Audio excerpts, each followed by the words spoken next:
I'm Dean Newland, and welcome to Leadovation. Reimagine, facilitate, flourish. This podcast is dedicated to the art and science of innovative leadership.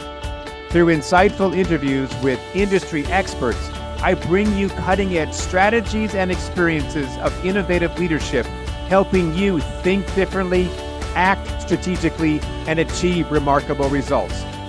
Join me as I provide insights and tools that empower you to make smarter decisions, forge meaningful relationships. Welcome to Leadovation.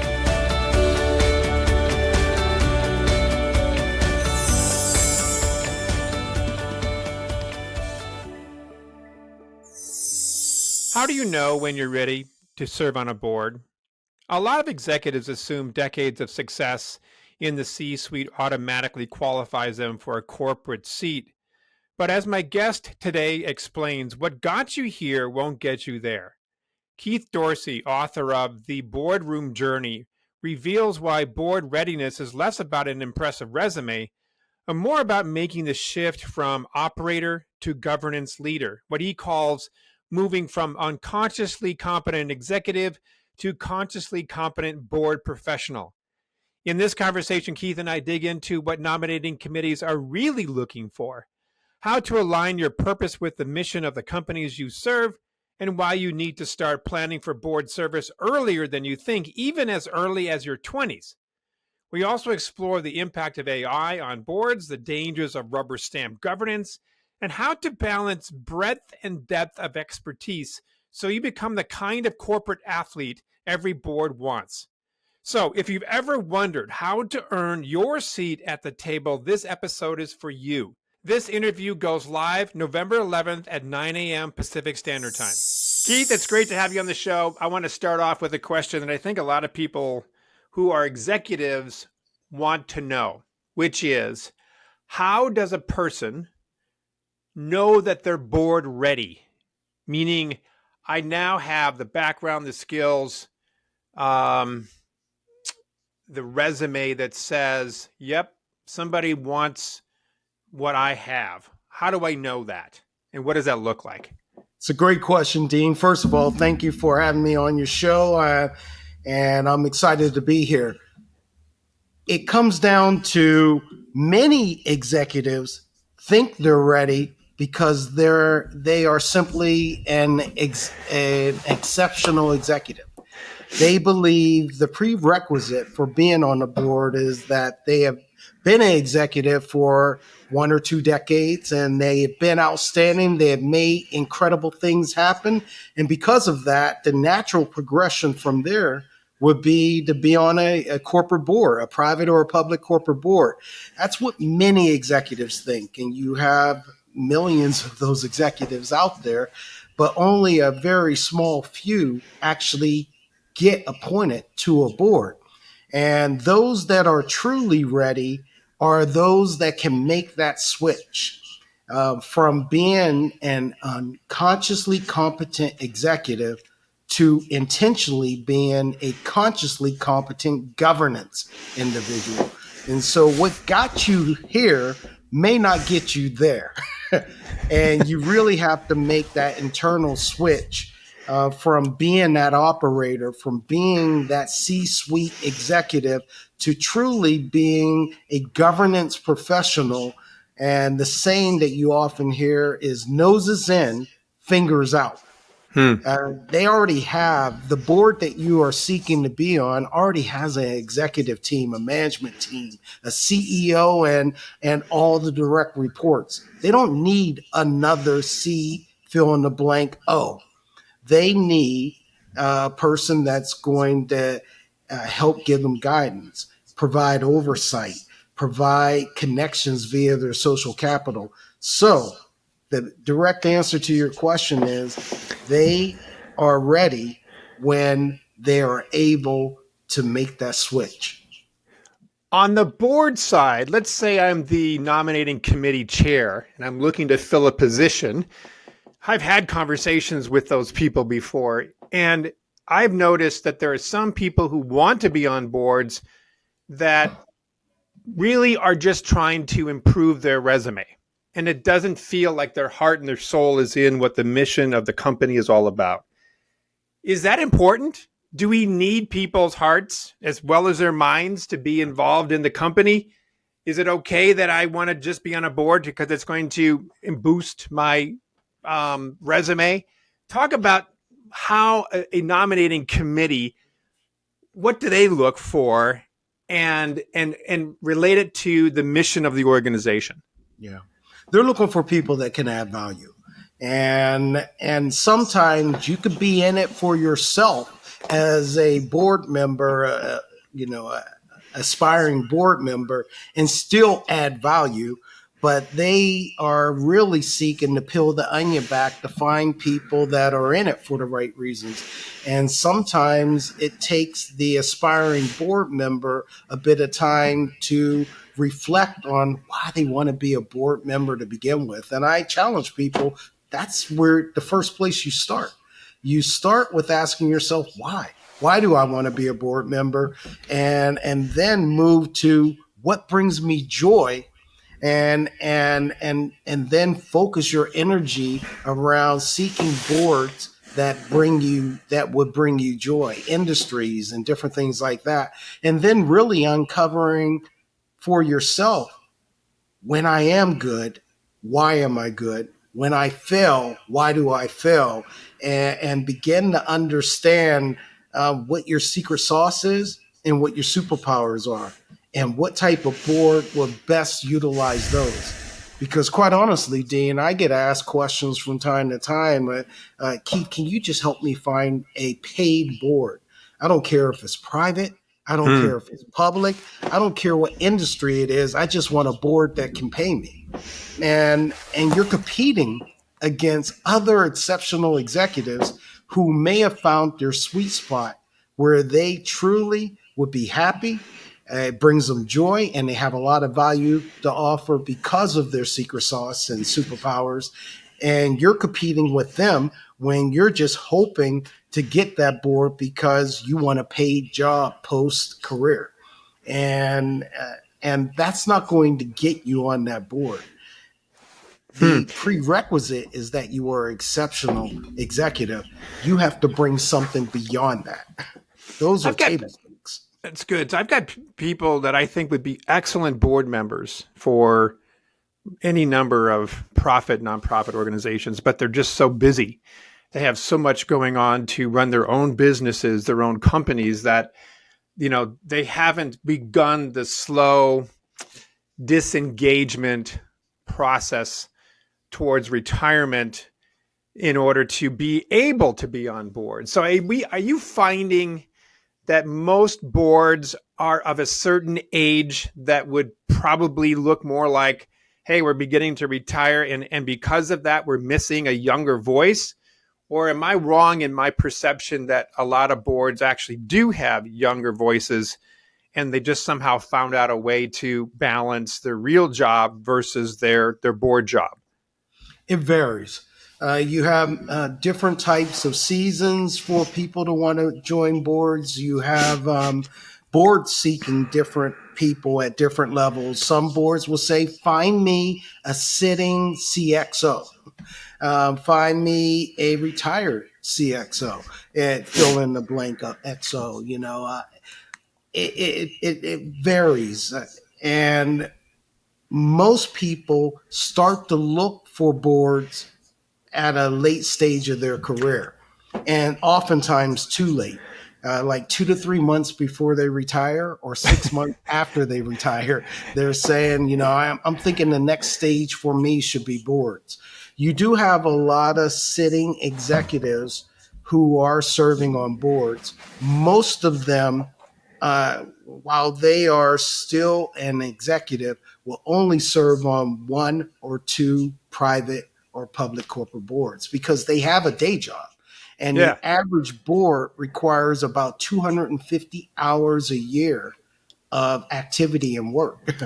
And so if you already have a day job, and if a full-time employee works 2,080 hours a year, right, a full-time executive is probably working closer to 3,000 hours a year. If you Easy. start to add 250 hours a year per board, that could be too much. And many CEOs aren't excited about having their direct reports work on more than one board, if any. And so if you're a Yeah. sitting executive, normally one, maybe two boards, paid boards, private or public boards could work. If you are moving into a portfolio career and you have decided that post-retirement, I want to serve on 3 or 4 private or public boards, and 4 is normally the max, Hmm. then that could become a full-time role in your semi-retirement or post-retirement. And many will start that by serving on one for like a decade before they retire, and then start to work their social capital and start to add 1 or 2 more boards post-retirement. But they thought about it much earlier. And in Like my 10 years book, before, you're saying. absolutely. And Okay. in my book, the Boardroom Journey, I talk about 4 protagonists who would like to be on a corporate board, a private or a public corporate board at some point. And the 4 protagonists are 4 women: a 25-year-old brand new manager in a company, a 40-year-old brand new senior manager in a company, a 55-year-old executive who says she's going to retire in the next 3 to 5 years, and a 62-year-old CEO of a second generation family business who's going to turn the business over to her brother. All 4 women at those stages said they, at some point, they would like to serve on a corporate board. Well, thinking about their career and their trajectory, what should that 25-year-old do? And Hmm. make certain that she's taken the right position throughout her career to be best prepared for a board at a later date. What should the 40-year-old, 55-year-old, right before she retires, what should she be tweaking in her last 3 to 5 years before she retires to be most attractive to boards? And then lastly, that CEO who's been on her own board for the past 12 years as an executive director, what should she be doing to be most attractive as a non-executive director or independent director for a board? And so Hmm. these are the things you should be thinking long before you retire. It's a really different thought process. I mean, you really sort of opened up my mind, because you normally think about, career planning and what's the next 10 years going to look like and so forth. But you don't normally think about, hey, you're 25, you're 35, you're even 40. If you want to be on a board, start doing some things now to prepare yourself for that. So in that regard, Keith, if I'm a 25-year-old, let's say I'm 30, Yeah. what do I do now to prepare me for the opportunity when it arises to be on a board? What do I do differently in my career progression, my own development as a leader, manager, EQ, all the stuff that I need to grow? What do I do on top of my normal development as a human being Yes. to be board ready when I'm ready? Great question. And, I think about my career, I couldn't even spell board at 30. you know, I just wasn't thinking about it that way. And I was like most executives at that age, or aspiring executives. I was just excited to get tapped by leadership for my next promotion. And so the thought process behind every single promotion internally was, will I make more money? Mm. Yeah, And yeah. do you need me? Do you really like me? Will you move me? Will you pay for my move? Will you, so on and so forth? And those were the exciting things. And I would just accept all these promotions throughout my career. Fortunately, it gave me the human capital that was attractive to boards. That was an accident. So, The human capital. Okay, so let's yeah, hold on for a second there. There's a lot you could say about that. What does that mean, really? what I mean by that is the proper education, the proper experience, the proper expertise that would be attractive to boards, via my experience over the decades. It gave me that unknowingly. I'm challenging people to be more prescriptive and more intentional about their corporate career if they have the aspirations to also serve on boards. So, to answer your question, that 30-year-old, let's say that 30-year-old is a entry level manager, sales manager in a corporation, or a middle manager in a corporation and in the area of sales. You know, a lot of CEOs started off that way. Hmm. And to be able to surround yourself with the right mentors, the right sponsors, and a plan to get the human capital, the experience you need that throughout your career that would be attractive. So, if this person who's 30 remained in that sales vertical their entire career and became a senior manager in sales, became a director in sales, became a VP of sales, SVP of sales, an EVP, and maybe a chief revenue officer, they would be attracted to a small percentage of boards. Um, but if they at some point had a sponsor that said, you should become a GM at this point of your career, you should become a COO at this part of your career. Now that person moves from out of that vertical of just being a strategic growth expert to also having profit and loss experience. And later in their career, when they're thinking about boards, that board, that non-gov committee chair says, I like this person because they're a strategic growth expert. They ran a P&L, a $500 million P&L for a period of X years. They've had double-digit growth. They did this. They had M&A experience, so on and so forth. So they become, instead of this expert in one lane, they Right. become a corporate athlete where they can go a mile deep in one area and an inch deep and a mile wide in other areas to be able to be that much more important to a board down the road. Okay. So I track with you makes a lot of good sense. And I also could see that those particular steps that person you just described would take would be useful for the company as well. So obviously there's a Venn diagram here. There's some overlap, which is good. Are you saying then that the board are looking for people who have broad, wide experience versus a silo experience? Because I've been, I've worked with boards on the peripheral, and I've heard conversations. We need somebody who's really good at like legal. We need somebody who's really good at sales. We need somebody who's really good at marketing. So let's go find a person who could be on our board who provides that deep dive, vertical, siloed set of skills, because that's what we miss and that's what we think our company needs more of, right? What you're Yeah. sort of saying is like, yeah, but we also Both need and. that breadth. It's both and, right? Both and Okay. we've seen this evolution, whereas for many, many years and decades, most boards were only interested in former active CEOs Yeah. who are large generalists, if you will, and or former active CFOs who really have a good beat on the entire business, and they can go deep from a financial standpoint, but they understand the entire business. So boards consisted of those sort of executives for many years. Then we enter a period where we said we need board members that have incredible supply chain experience. And we started to see those sort of requests come through during the pandemic. And we were experiencing a lot of supply chain issues. We started to get requests as professional search people for people with cybersecurity, expertise, AI expertise. You said it, legal. So we started recruiting general counsel and chief legal officers.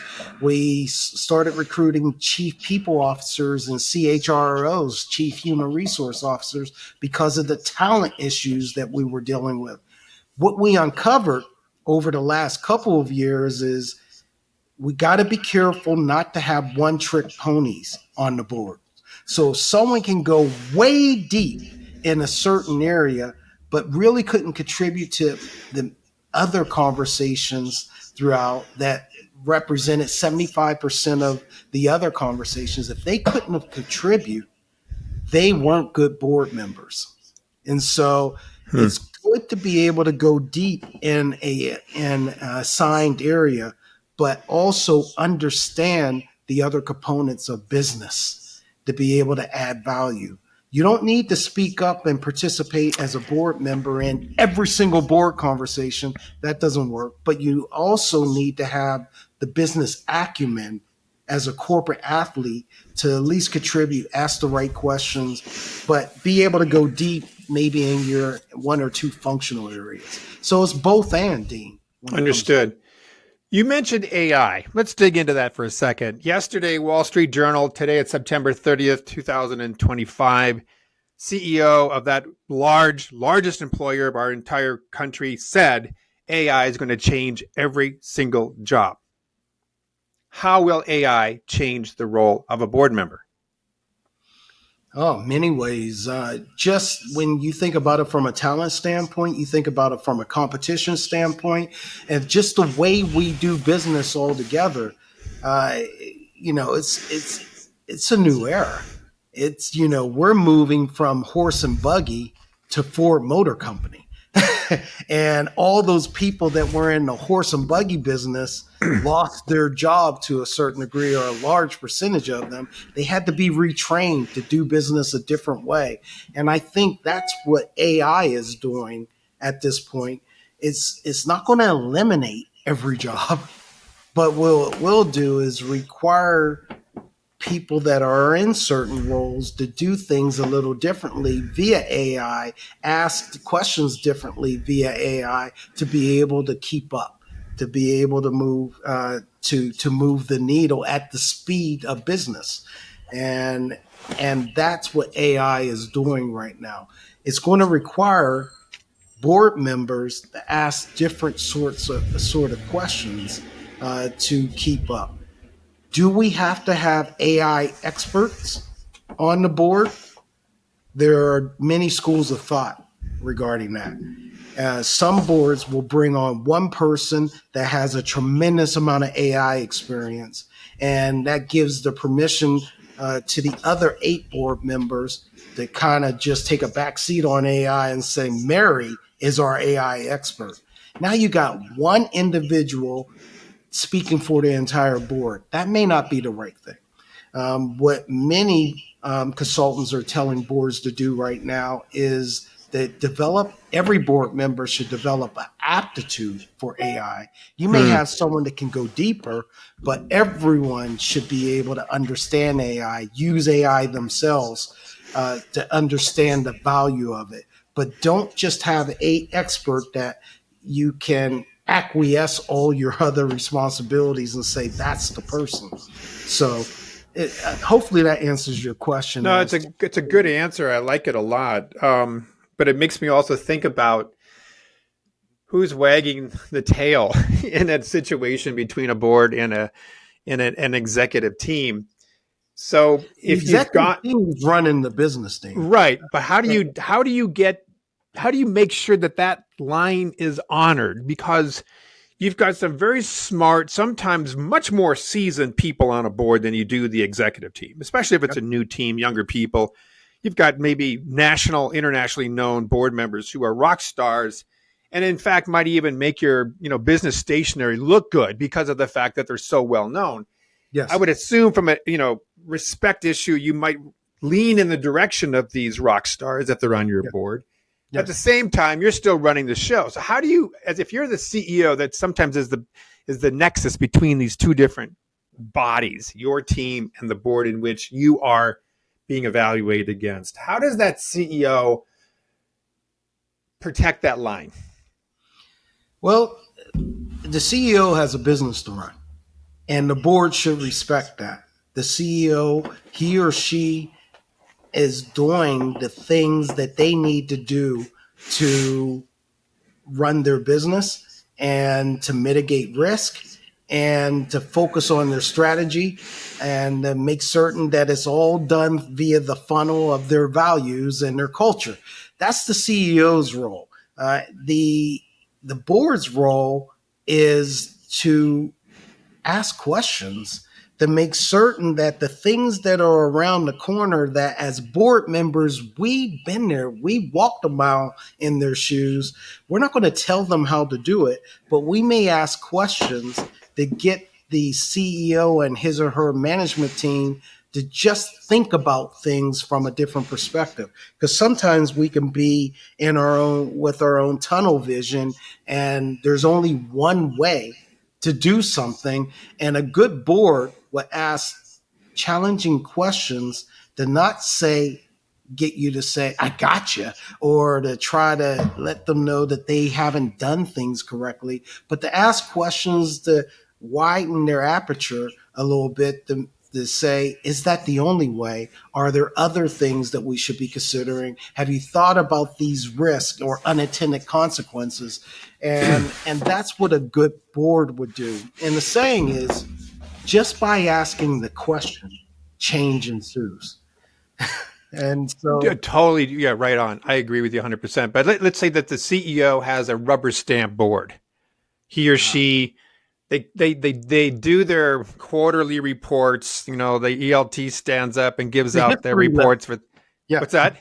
they give a history lesson They give a during the history board lesson. What's going on? Da da da. Okay, sounds good. We'll see you in another 3 months, right? Now, how does a CEO? This is going to have to be a courageous CEO. Say, you know what? I need to shake it up a little. I need new perspectives. I need people to challenge us, which some people will say, we got enough going on. We don't want our board to start to challenge us with questions when we're trying to just, do what we're trying to do every day. So how does a CEO navigate that? Meaning, hey, board, I might need new members. I need you to step up. I need you to leave. We need some fresh blood in. How does he or she manage that dynamic? Step one is to surround yourself with the right board.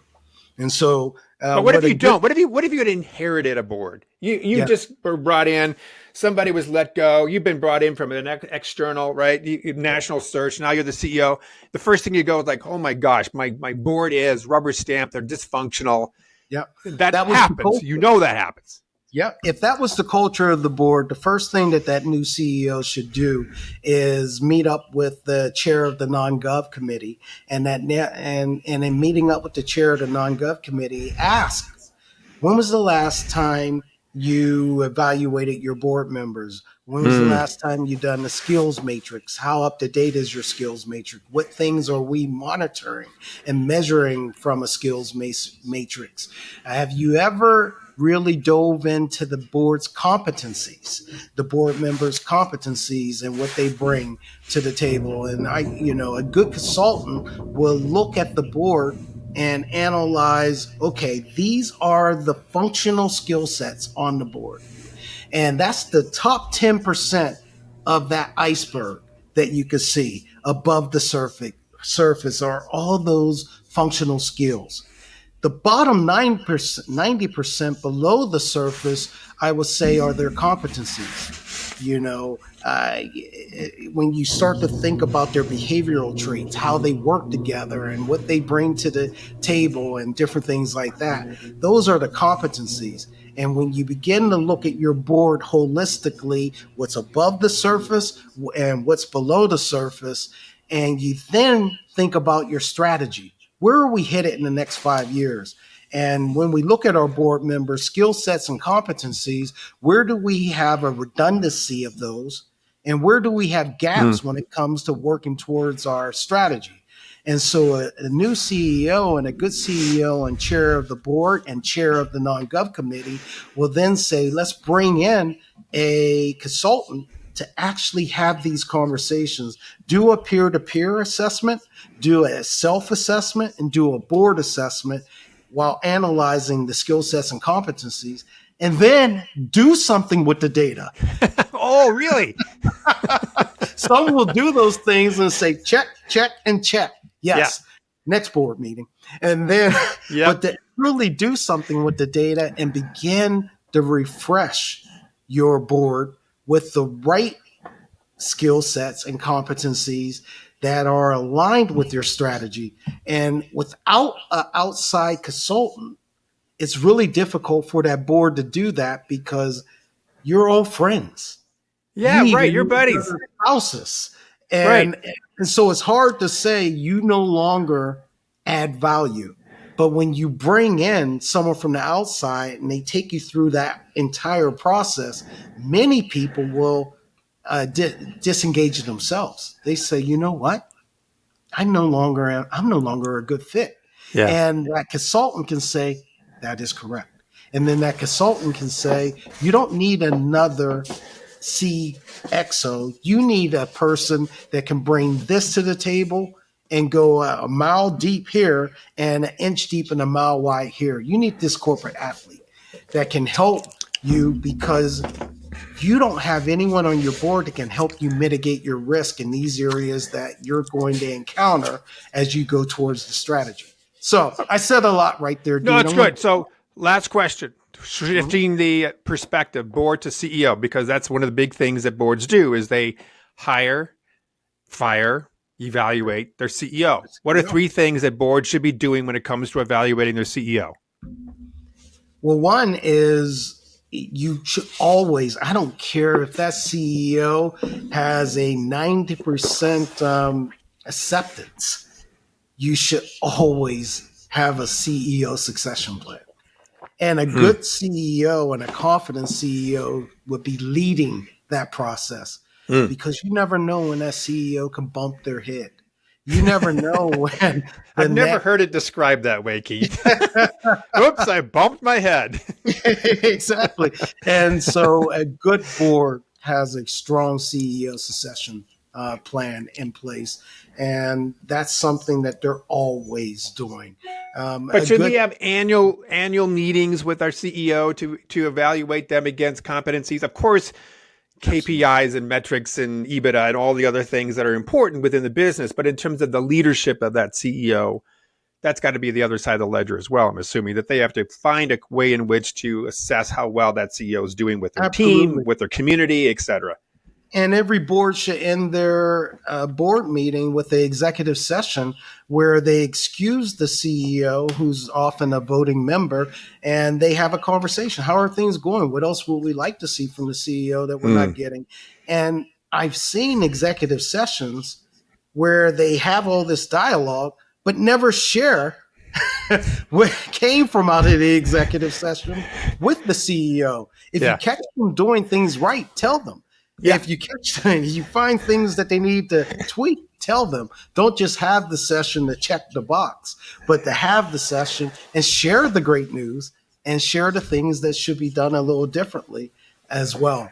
That should be a great part of it. Well. Keith, you know, I've been around, not necessarily, I've been in boards, I've been board chairs, we've worked with boards, but you really opened up my eyes to a few things here that I think is extremely valuable. Tell people how they can learn more about you, your books, your work, your elevator speech, man. Well, one, you can find me on my website, boardroomjourney.com. You can also find me on LinkedIn, Dr. Keith D. Dorsey on LinkedIn. And you can find my book on any platform that sells books, and you can find it in a Kindle version or an ebook version, a audible version, and a hardbook cover. And the book is The Boardroom Journey: Practical Guidance for Women to Earn a Seat at the Table. And it's titled that. I'm passionate about helping women from a parity standpoint get on corporate boards. But we didn't even talk about that. That's next time for sure. Yeah. And the concepts in the book applies to everybody. I gathered that. Yeah. Well, Keith, I appreciate your time. Thank you so much. And next time you're up, you know, doing the Pacific Rim Trail here in northwest part of the country, let me know. Maybe I'll meet you up. I definitely will, Dean. I appreciate it. And thank you for your time today. Thank you, sir. Thank you for listening to Leadervation with Dean Newland. If you enjoyed the show, please subscribe, rate, and review on Apple Podcasts, Spotify, or wherever you get your podcasts. If you'd like to learn more about Dean or Mission Facilitators Leadership, go to mfileadership.com. That's mfileadership.com, or check the show notes. Reimagine, facilitate, flourish. Transform your leadership success with Leadovation.